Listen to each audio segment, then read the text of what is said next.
Welcome back. The Social Security Administration is reviewing a strategy proposal for information technology upgrades, but that strategy isn't just an IT strategy.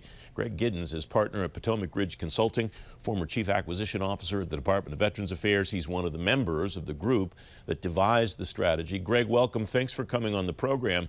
I note, and we talked a little bit before we went on the air about the fact that this is not just an IT strategy. It encompasses all four of the major areas of operation of an agency. It encompasses people. It, of course, encompasses IT. It encompasses acquisition and financial management. Was that the goal that you and your colleagues were going for when you started to put this together? Well, Francis, good evening, and thanks so much. It's always good to connect with you. It was one of the first items that we discussed when we met, and really when the Social Security Advisory Board chartered us, and Kim Hilder, the chair of the board, has been great and was supportive of us working in this direction as well. When we first got together, we thought about, we can't just come up with an IT solution. That organizations typically will fail when they look at IT in isolation. We have to think about the business model, the processes, the technology is certainly important, the people aspect.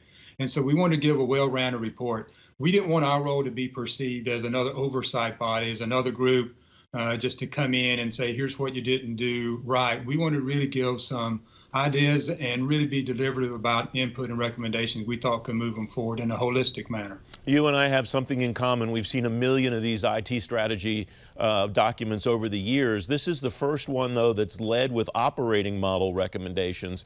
And to that point, you and your colleagues write, the operating model must address how today's interactions are simplified, streamlined, or made more responsive to public needs. You're really getting at the core of the mission delivery before you're getting to the other stuff, it looks like.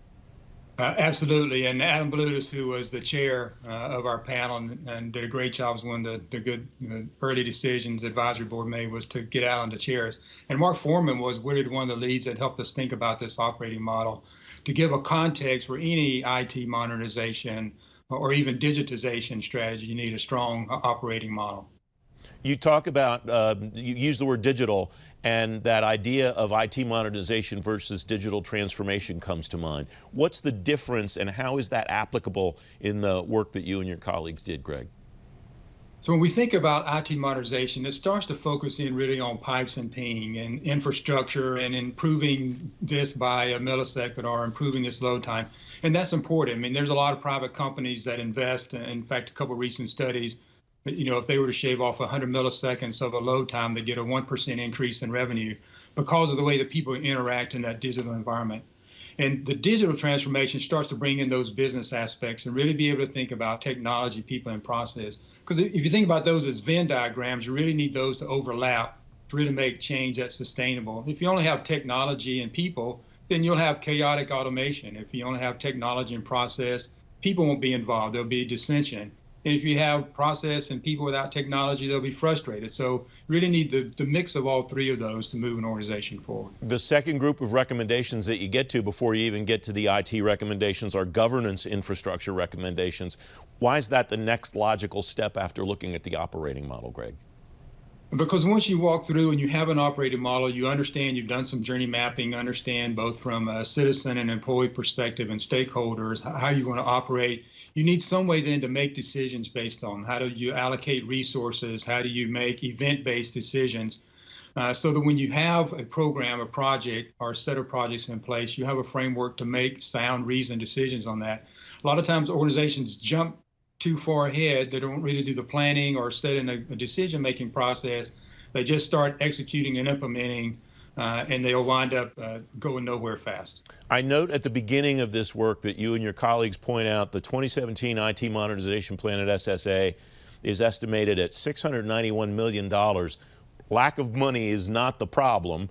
That strikes me that as you get into the IT recommendations, the problem you want to try to help them avoid is an issue more with how the money's being spent and how they're measuring what they get. Am I reading that right?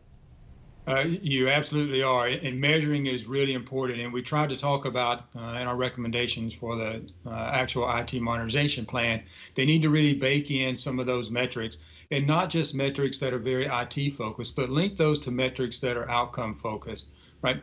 Try to find out how is IT being used as a lever to help improve service either to the citizenry that Social Security serves, and about 1 in 7 Americans receive some type of support from Social Security Administration. So how does IT leverage and improve that? Don't just make the metrics IT focused, make them business and outcome focused that are then enabled by IT. We have about a minute left, Greg, and I note the fingerprints of one of your panelists, our friend Martha Doris, in the last batch of recommendations, all based on customer experience. There are 4 of them, including a chief customer officer at SSA. What would that person do, and where would that person fit into the leadership of the organization? So you read that right. Martha was the stalwart that kept beating the drum about the customer experience, the citizen experience moving forward. And really what this person would do would work with perhaps a chief business officer to represent the interests of citizens across the Social Security Administration.